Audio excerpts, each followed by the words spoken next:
हम अपने भारत देश में अधिकारों, कर्तव्यों, एकता, बंधुत्व व समानता की बातें करते हैं, पर इन सब का जो आधार है वह है हमारा भारतीय संविधान। ऐसे तो 26 जनवरी 1950 को हमारा संविधान लागू हो गया था, पर 26 नवंबर 1949 को हमारा संविधान बनकर तैयार हो गया था और इसे हमने अपना लिया। जब हम प्रस्तावना की अंतिम पंक्तियां पढ़ते हैं तो हमें इस तारीख का जिक्र मिलता है कि दृढ़ संकल्प होकर अपनी इस संविधान सभा में आज तारीख 26 नवंबर 1949 को एतद द्वारा इस संविधान को अंगीकृत, अधिनियमित व आत्मार्पित करते हैं। इसीलिए 26 नवंबर सन 2015 से हम इस तारीख को संविधान दिवस के रूप में प्रतिवर्ष मनाते हैं।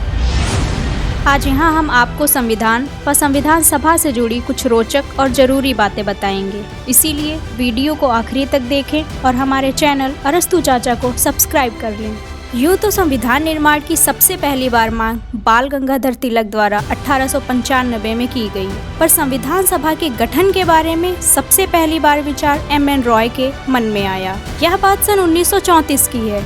इसके बाद 1935 में भारतीय राष्ट्रीय कांग्रेस ने पहली बार आधिकारिक रूप से संविधान सभा के गठन की मांग की। इसी संदर्भ में पंडित जवाहरलाल नेहरू सन 1937 में कहते हैं, भारतीय संविधान का निर्माण भारतीय लोगों द्वारा चुनी गई संविधान सभा के द्वारा किया जाएगा। इसी संदर्भ में सन 1922 में गांधी जी ने भी कहा था कि भारतीय संविधान का निर्माण भारतीय लोगों की इच्छानुसार किया जाएगा। इसके बाद 8 अगस्त 1940 को अगस्त प्रस्ताव और 23 मार्च 1942 को क्रिप्स मिशन योजना भी आई। इसी क्रिप्स मिशन के विरोध में सन 1942 में भारत छोड़ो आंदोलन प्रारंभ हुआ, जिसमें गांधी जी ने नारा दिया, करो या मरो। इस आंदोलन को रोकने के लिए ऑपरेशन जीरो आवर चलाया गया, जिसके तहत गांधी जी को सरोजिनी नायडू व कस्तूरबा गांधी जी के साथ आगा खा पैलेस में रखा गया।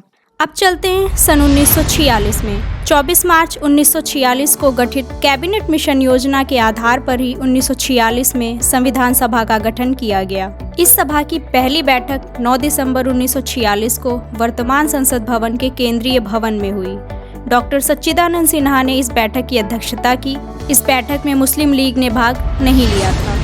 संविधान सभा की दूसरी बैठक 11 दिसंबर 1946 को हुई, जिसमें डॉक्टर राजेंद्र प्रसाद संविधान सभा के स्थायी अध्यक्ष चुने गए। इसके पश्चात 13 दिसंबर 1946 को संविधान सभा की तीसरी बैठक होती है, जिसमें पंडित नेहरू द्वारा उद्देश्य प्रस्ताव पेश किया जाता है, जिसे 22 जनवरी 1947 को प्रस्तावना के रूप में स्वीकार कर लिया गया।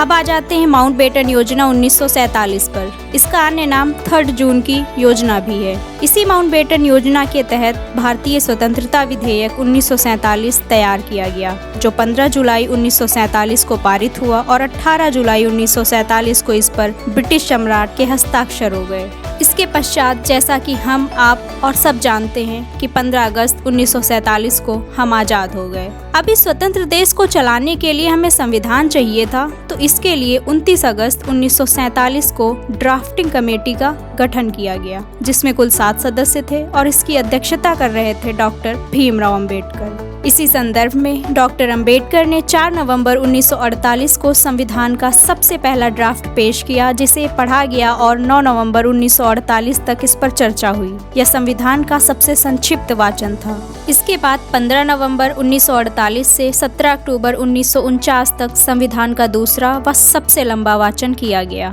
तीसरा और अंतिम वाचन 14 नवंबर 1949 से 26 नवंबर 1949 तक चला और 26 नवंबर 1949 को संविधान को अंगीकृत यानी अपना लिया गया। संविधान के बनने में 2 वर्ष 11 माह 18 दिन का समय लगा व लगभग 64 लाख रुपए का कुल खर्च आया। 24 जनवरी 1950 को संविधान सभा की अंतिम बैठक हुई, जिसमें कुल 284 सदस्यों ने संविधान पर हस्ताक्षर किया। इसी दिन डॉक्टर राजेंद्र प्रसाद राष्ट्रपति चुने गए और राष्ट्रगीत व राष्ट्रगान भी इसी दिन अपनाया गया।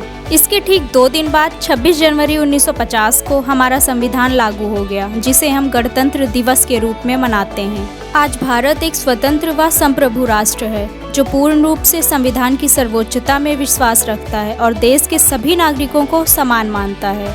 तो भारतीय संविधान से जुड़ी यह जानकारी आपको अच्छी लगी तो वीडियो को लाइक कर दीजिए। साथ ही ऐसी और रोचक जानकारियाँ आगे पाने के लिए हमारे चैनल अरस्तु चाचा को सब्सक्राइब भी कर लीजिए। धन्यवाद।